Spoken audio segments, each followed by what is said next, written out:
Zina Pak, tidak main-main Pak. Makanya orang yang tidak sabar terhadap pelaku zina itu Masya Allah siap-siap untuk menghadapi adab yang pedih kelak pada waktu di akhirat. Di dunia aja berat Pak.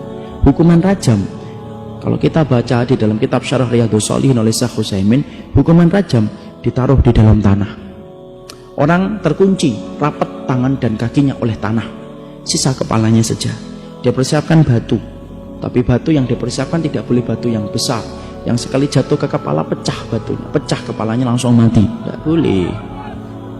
Batu yang sedang kecil-kecil, kerikil-kerikil gitu, sebulan tidak mati-mati, tidak boleh juga. Tapi batunya yang sedang. Kemudian Syekh Utsaimin menerangkan kenapa batunya harus yang sedang, supaya ketika dilemparkan kepada orang yang sedang berzina, ketika dirajam dia tidak langsung mati, dia merasakan dulu perihnya ketika dilempari itu, dari ujung rambutnya sampai ujung jempolnya, sebagaimana nikmat yang dia rasakan ketika dia berzina, ujung rambutnya sampai ujung jempolnya itu merasakan semua kenikmatan yang haram, dan tidak ada kenikmatan yang paling dibenci oleh Allah kecuali kenikmatan yang jatuh dan didapatkan ketika orang itu berzina. Makanya sampai sedahsyat itu Pak. Makanya sampai kemudian para salaf itu berkata, az-zina dainun wa qada'uhu fi ahlihi. Zina itu utang Pak. Zina itu utang. Siapapun yang pernah berzina dengan seseorang, maka dia akan hutang. Anak-anaknya ada yang nanti dizinai sama orang. Makanya Imam Syafi'i rahimahullahu ta'ala, sampai kemudian beliau kalau sudah disebutkan dosa tentang zina, berubah wajahnya dan berkata, al-bala, al-bala, al-bala. Imam Syafi'i itu kalau sudah disebutkan kata zina Pak, tidak ada kata yang disampaikan kecuali satu, bala, bala, dan bala. Sampai tikus yang ada di dalam rumah itu akan mendapatkan balanya ketika penghuni rumah itu melakukan zina. Sampai tikus di dalam lubang itu, saking kerasnya adab yang diperlakukan kepada orang yang berzina. Makanya tidak main-main zina itu. Makanya sampai orang yang bertobat sekalipun kalau sudah berzina Pak, kalau sudah bertobat itu tidak menghapuskan jejak zinanya.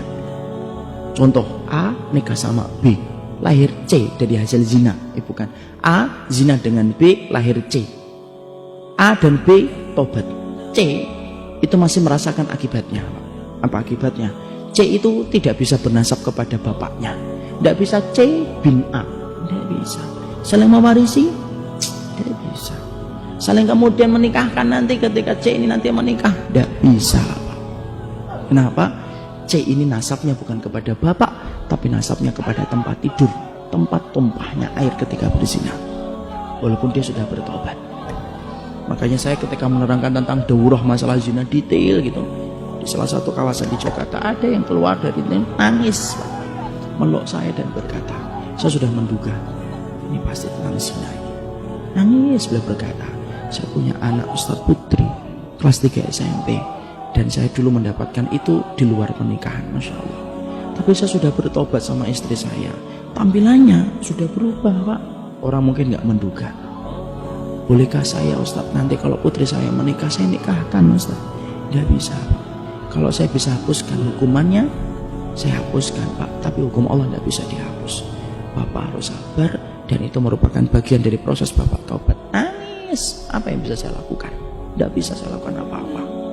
Disitulah dari para ulama mengatakan apa? Dosanya zina tidak menghapuskan jejaknya, saking beratnya itu. Makanya tidak ada aturan Pak detail yang mengatur hubungan laki-laki dan perempuan kecuali apa? Islam Pak. Kenapa? Karena semangatnya Islam itu menutup rapat pintu perzinahan. Sampai kita dapatkan kan, Masya Allah dalam Islam diatur laki-laki dan perempuan. Sampai di masjid perempuan harus di belakang, laki-laki di depan. Perempuan ketika mengingatkan imam tidak boleh dengan suara, tapi harus dengan telapak tangan begini. Laki-laki baru boleh dengan suara supaya tidak menimbulkan fitnah bagi laki-laki ketika mendengar suara itu. Bapak kalau jalan tidak boleh di belakang perempuan Pak, kalau menurut salafus saleh itu. Karena sesungguhnya para ulama itu mengatakan kafa bil aib, cukuplah orang itu aib kalau kemudian dia jalan di belakang perempuan Pak. Kenapa? Orang yang jalan di belakang perempuan, setan itu nempel pada belakang perempuan dan menjadikan belakang wanita itu tampak indah. Masya Allah, sampai segitunya Pak. Makanya kalau bapak jalan tiba-tiba di depannya akhwat-akhwat, tolong malah jangan dinikmatin di belakang, disalib akhwatnya. Dan akhwatnya itu kalau disalib jangan GR, ih ikhwannya ngejar saya, bukan ngejar kamu, dia mau nyalip kamu supaya kemudian tidak di belakangnya. Masya Allah Pak. Sampai urusan itu, sampai bapak ketika punya istri boleh nggak mesra-mesra di depan orang? Nggak boleh pak. Mencium jidat istrinya di depan orang, ciuman, walaupun itu istrinya. Lu itu istri saya sendiri Ustaz. Lu yang bilang istri tetangga itu ya sopo. Tapi nggak boleh, karena Nabi nggak boleh, karena Nabi nggak pernah memperlihatkan kemesraan itu di depan rumah. Semua kemesraan itu di balik rumah, di balik pintu.